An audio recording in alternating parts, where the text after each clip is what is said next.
Hello friends, my name is Kajal और आप सभी का स्वागत है मेरे चैनल पर। और आज की इस वीडियो में हम डिस्कस करने वाले हैं यूपीडीएलएड फर्स्ट सेमेस्टर सब्जेक्ट संस्कृत। और फ्रेंड्स, इस क्लास की जो टाइमिंग होती है वो रात के 9 बजे होती है, ठीक है। और ये स्पेशल क्लासेस होती है क्योंकि ये बहुत ही अच्छे से आपको आसानी के साथ क्लियर हो जाएगा। और जैसे कि आप सभी को पता है कि हम धातु रूप डिस्कस कर रहे हैं, जिसमें हमने बालक का पुल्लिंग, ठीक है, रमा का स्त्रीलिंग, और आज के इस वीडियो में हम नपुंसक लिंग भी डिस्कस करेंगे, प्लस जो सर्व का तीनों रूप में बहुत ही अच्छे से डिस्कस करेंगे क्योंकि जो सर्व रूप है बहुत ही महत्वपूर्ण है, ठीक है। और इससे रिलेटेड क्वेश्चन आते हैं और अगर आप एक रूप यानी याद कर लेती हो तो जितने भी धातु रूप है बहुत ही इजीली तरीके से बता सकते हो, ठीक है फ्रेंड्स। तो चलिए हम शुरू करते हैं। वीडियो को लाइक कर दीजिए और अपने फ्रेंड्स मित्रों को शेयर कर दीजिए। और अगर आप हमारे चैनल पर नए हो तो चैनल को सब्सक्राइब कर सकते हो क्योंकि हम यूपीडीएलएड से रिलेटेड सारे इन्फॉर्मेशन प्लस जितनी भी क्लासेस हैं इस चैनल के माध्यम से आप सभी को प्रोवाइड करते हैं। तो चलिए फ्रेंड्स शुरू करते हैं। तो सबसे पहले तो जैसे कि आप सभी को याद भी होगा कि हमने पुल्लिंग डिस्कस किया था, ठीक है। और आप बहुत ही आसानी के साथ जैसे कि बालका, बालको, बालका ऐसे होता है ना, तो सेम प्रोसेस इसमें भी होता है सर्व, क्योंकि ये पुल्लिंग है, ठीक है, आकारांत कहते हैं। तो इसमें देखिए सर्व का सबसे पहले जो मैंने आप सभी को बताया भी था कि याद करने का तरीका एक ही है कि अगर आप इस तरीके से याद करते हो कि एक वचन का सबसे महत्वपूर्ण होता है ना, एक वचन का सबसे महत्वपूर्ण होता है। और जो आपका, हम इसको थोड़ा शॉर्ट कर देते हैं, जो एक वचन का आपका होता है यहाँ पे ये सबसे महत्वपूर्ण होता है, ये वाला लाइन। और द्विवचन का बहुत इजीली तरीके से याद कर सकते हो। और बहुवचन का जो आपका थोड़ा हार्ड होता है वो होता है सर्वे और सर्वान, यानी प्रथमा विभक्ति और द्वितीय विभक्ति थोड़ा हार्ड होता है, ठीक है। तो आप इसको भी बहुत ही अच्छे से याद कर सकते हो। तो चलिए फ्रेंड्स हम देख लेते हैं कि जो सर्व का रूप है एक वचन में किस तरीके से, जैसे कि हमने बालका का याद किया था, बालका बालका हो जाता है, म जुड़ जाता है, ठीक है, उसमें न की जगह पे इसमें ड हो जाता है, इसमें मई जुड़ जाता है, इसमें ता य, और यहाँ पे आपका जो आपका सर्व होता है इसमें संबोधन नहीं होता है, ठीक है। सर्व का मतलब होता है सब। तो देखिए फ्रेंड्स, एक वचन में जो आपका प्रथमा विभक्ति, द्वितीय विभक्ति, तृतीय विभक्ति, चतुर्थी विभक्ति, पंचमी विभक्ति, षष्ठी विभक्ति और सप्तमी विभक्ति होती है, वो क्या होता है। सबसे पहले तो जो प्रथमा विभक्ति होता है वो होता है सर्वः, सर्वम, सर्वेण, सर्वस्मै, सर्वस्मात्, सर्वस्य, सर्वस्मिन्, ठीक है। अगर आप इस तरीके से याद करते हो तो बहुत ही इजीली तरीके से याद कर सकते हो। और आप पे डिपेंड करता है कि आप किस तरीके से याद कर सकते हो। अगर हम बात करें उसी तरीके से, अगर आप इस तरीके से याद करते हो, इस तरीके से जैसे द्वितीय विभक्ति का पूरा एक वचन, द्विवचन और बहुवचन, तो आप उस तरीके से भी याद कर सकते हो। जैसे कि आपका जो होता है एक वचन, द्विवचन, बहुवचन, ठीक है। इसमें सबसे पहले प्रथमा विभक्ति जो होता है सर्व, सर्वो, सर्वे, ठीक है। उसके बाद जो होता है द्वितीय विभक्ति सर्वम, सर्वो, सर्वान।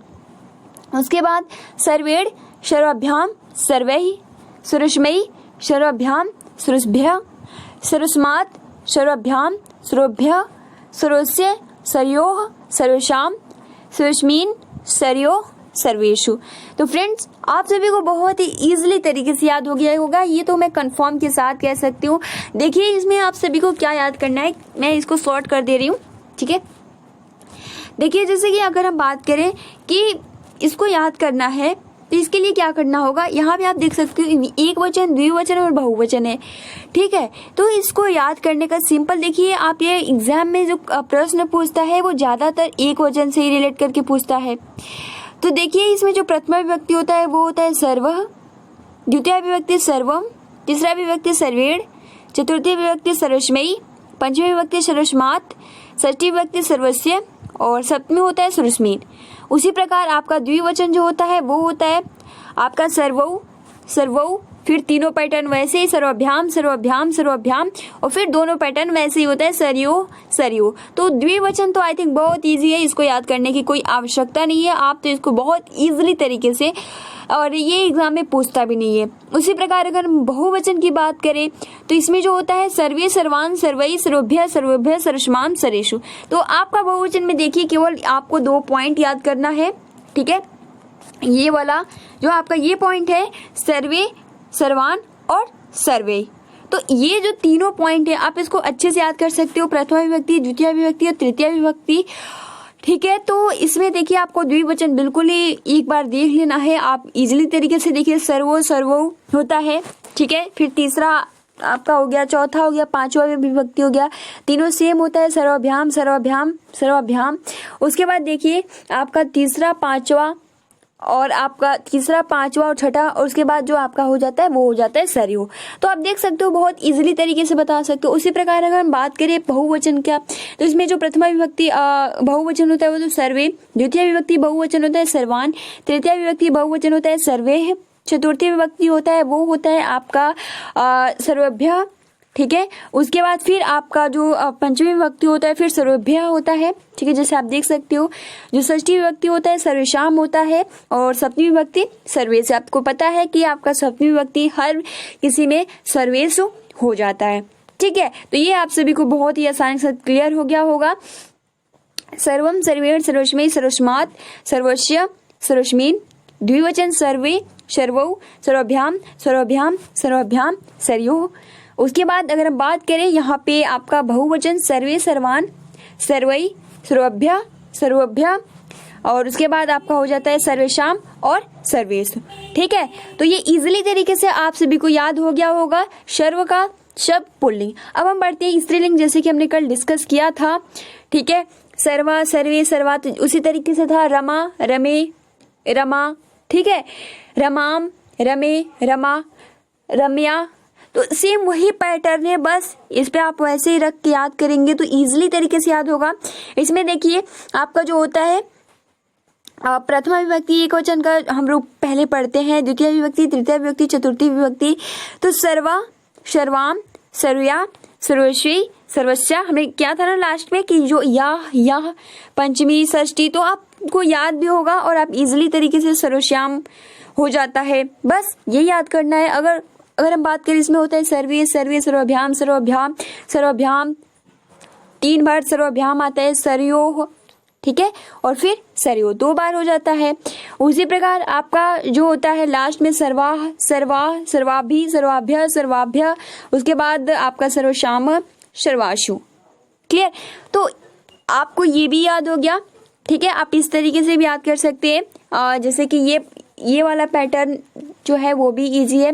जैसे प्रथमा विभक्ति सर्वा सर्वे सर्वाह सर्वाम सर्वे सर्वाह, और सर्वया सर्वभ्याम सर्वाभि सर्वस्यै सर्वभ्याम सर्वाभ्य, और सर्वस्या सर्वभ्याम सर्वाभ्य।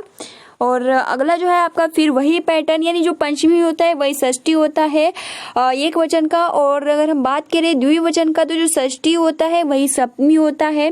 और अगर हम बात करें आपका बहुवचन का तो जो आपका प्रथम और द्वितीय होता है सेम वही होता है, तृतीय अलग होता है, चतुर्थी और पंचमी दोनों एक ही होता है, ठीक है।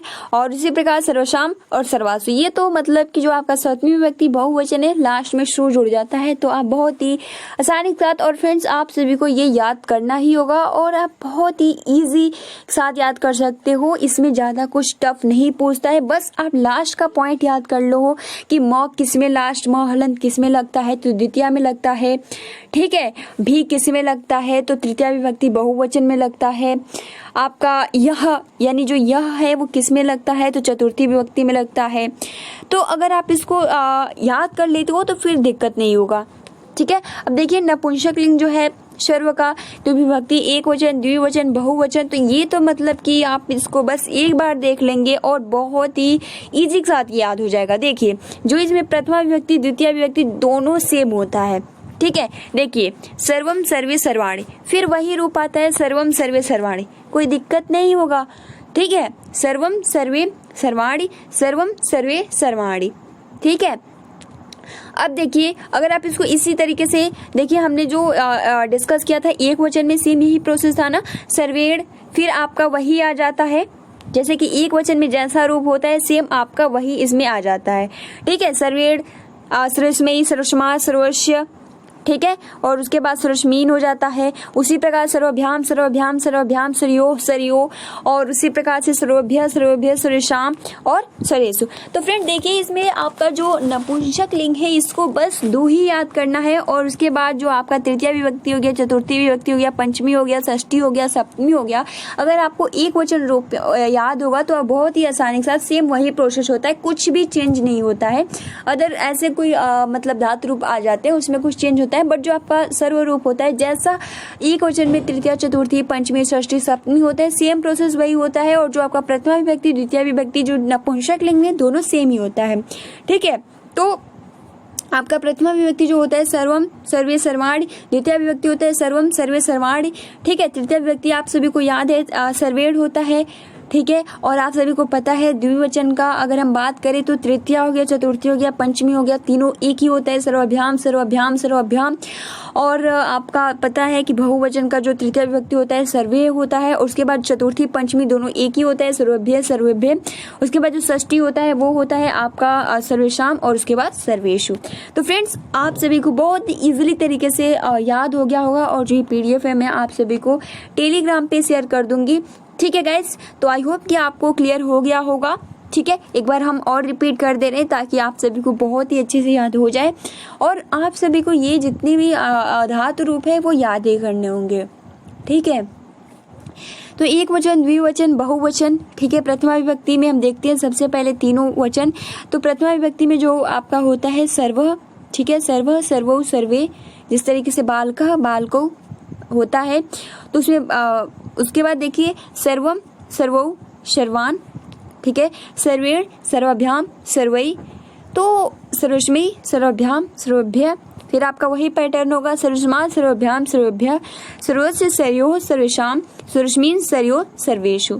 उसी प्रकार अगर हम बात करें स्त्रीलिंग की, तो स्त्रीलिंग का होता है आपका एक वचन, द्विवचन, प्रथमा विभक्ति जो होता है तीनों वचन में सर्वा सर्वे सर्वा, सर्वाम सर्वे सर्वा। उसी प्रकार सर्वा सर्वयाः सर्वभ्याम सर्वाभि, फिर वही रूप आएगा आपका चतुर्थी पंचमी, बहुवचन में दोनों एक ही होता है। और उसके बाद अगर हम द्विवचन की बात करें तो आपका तृतीय चतुर्थी पंचमी एक ही होता है। अगर आप इस पैटर्न से याद करते हो तो आप कभी भी कंफ्यूज नहीं होगे, और आप एग्जाम भले ही आपको बोलने में दिक्कत होगी, लेकिन अगर आप देखिए प्रश्न देखिए, अगर मैं अभी पूछूं कि सर्वेषु बताइए कौन सा नपुंसक लिंग का, ठीक है, सर्व धातु का नपुंसक लिंग का आपको बताना है सप्तमी विभक्ति बहुवचन का रूप बताइए।